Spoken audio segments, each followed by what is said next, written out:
the police all of those pictures. So they went to the house to go and look for the money and the gifts that were given to Mapisa Ngakula, the head of legislature. Now we come to the third arm of the state. There are three arms of the state. That is what constitutes South Africa. Chief Justice Zondo says the ANC did a good job by electing Ramaphosa as a president. How can a judge speak about internal political matters of the ANC, because a judge must be neutral and the judge must speak through their judgments, and a judge must speak about matters that are before them? Now, Mokweng was taken to Judicial Conduct Committee when he commented about Israel. Wrong as he was disciplined by judiciary for speaking politics. But he was talking outside politics. Here you've got a person who doesn't only speak about inside politics.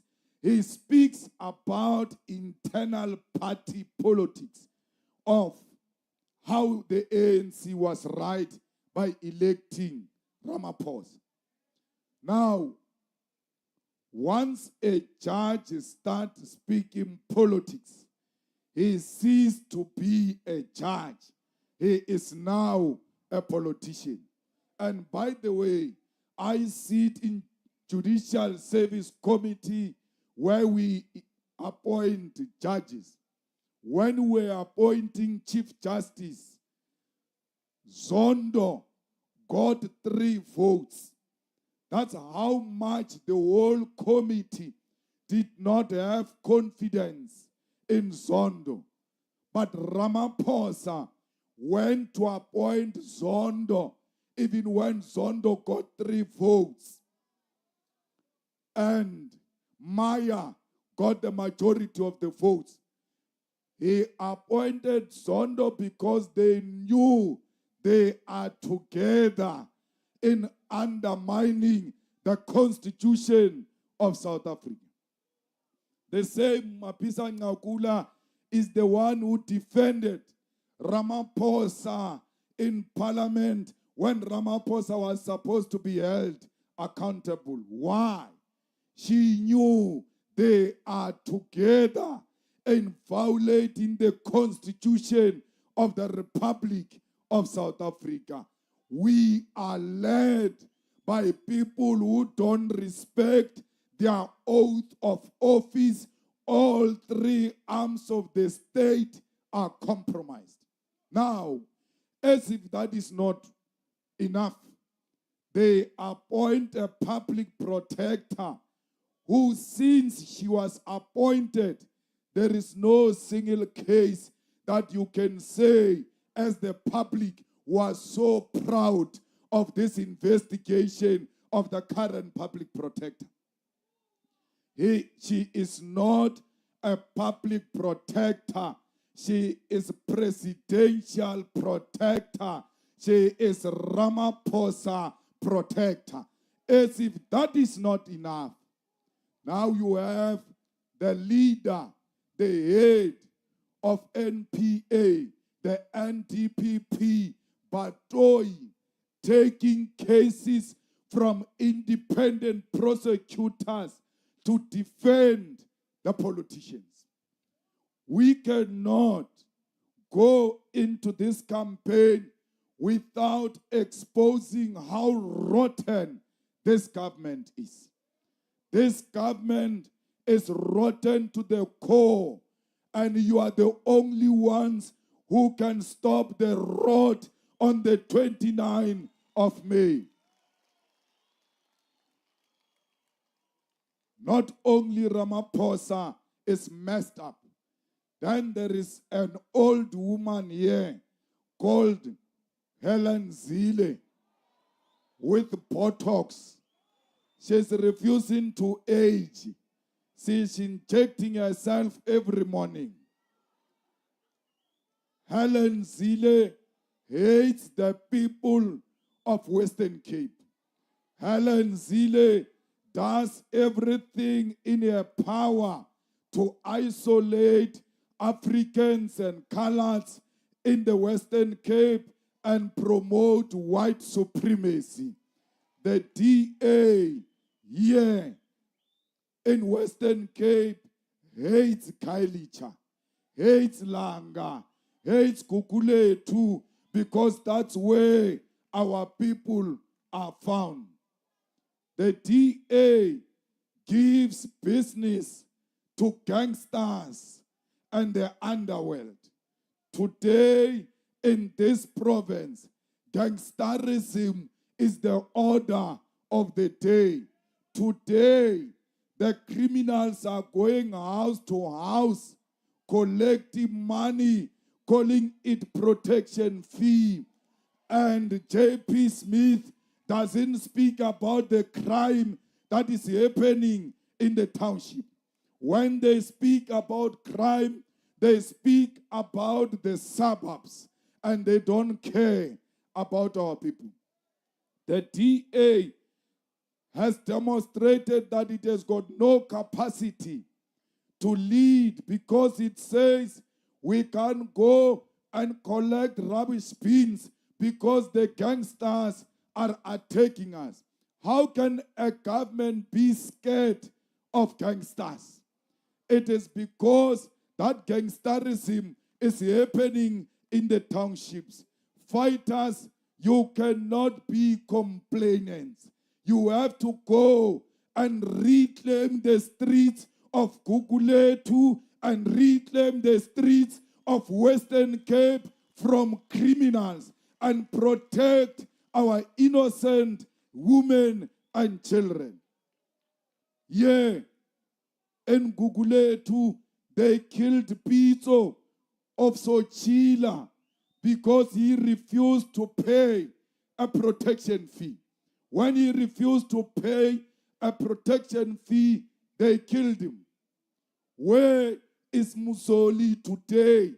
The old man who ran a successful butcher that was attracting tourists here in Kukuletu. Apart from being sick, Musoli was a victim of gangsterism that demanded money for protection. We cannot allow this province to be run by Portsmouth Prison. This province is being run from Portsmouth Prison by gangsters. By 26, by 27, which steals money and give the DA politicians who come and campaign with dirty money. The corruption of Western Cape has got a white face, and we must not be scared to call it out, because corruption is done by white people in Western Cape. We don't speak about the corrupt in the Western Cape who are in cahoots with criminals in Portsmouth Prison to put our people in perpetual trauma. We need to stop the gangsterism from Portsmouth Prison. Comrades, here in Cooks and everywhere else, our people live on top of each other in the shacks without water, without flushing toilets. You will never be a human being if you don't have a flushing toilet. That is the only difference between you and animal. When you go to the toilet, you must not see what you left in the toilet. Only animals must see what they left in the toilet. That's why in the Western Cape, we must make sure our people get land and they are properly housed. Comrades, I'm very happy that you are brought by taxis. We need to support the taxi owners. We need to support the taxi drivers. When the EFF government comes in, we are going to subsidize the taxis the same way we are subsidizing the buses. Why are you subsidizing the taxis? Because you work very far from where you stay. We don't want transport to be expensive for you, the people of Kukuletu. We are going to give these taxis permits on time only if they are in good condition. Our taxi owners, our taxi drivers must not put our people in mobile coffins. They must put them in taxis that are roadworthy. And every taxi that is roadworthy must get its permit and must get its permit on time. We are not promoting anarchy. We are happy to be associated with taxis not only in the Western Cape, all over South Africa, the EFF and the taxi industry, we are one thing. Why? These are two things that are owned by black people without the interference of a white man. The taxi industry is owned by blacks. The EFF is owned by blacks. The two institutions in South Africa that are 100% black owned. That's why the struggle of taxis is our struggle. Comrades, they are extorting money from these taxi drivers because they want to steal more from our own poor brothers. We are here to say to the taxi industry, we shall march together on any day to raise the plight of our people. Comrades, we want you to have land. And when we say we want you to have land, we don't mean land in Gugulet. We mean land in Camps Bay. We mean land in all the proper areas, including Stellenbosch.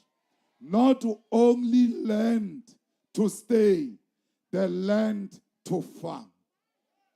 There is no white farmer that is going to be removed from the land. We're just going to say to the white farmer, the land is too big for one man. We are going to share this land and we are going to work it together. Those of you who are here to record on behalf of Johan Rupert, please tell him when we take over, that is the first land we are going to take in Stellenbosch from Johan Rupert. Johan Rupert is not our father. He cannot feed us. We can feed ourselves. Give us the land so that we can show you that we are the most productive nation all over because we are the hard workers. I want you to farm grapes. I want you to produce wine, not for you to drink, to sell to the drinkers and make money out of that wine. I don't want you to drown in the wine. I want you to convert it into business. Comrades, we want you to be the owners of the land because that is the only thing that can restore your dignity. When you don't have a piece of land, you are like a child. That's why our mothers were called during apartheid as domestic workers. They were called girls. And our fathers were called boys, because only boys and girls cannot own the land.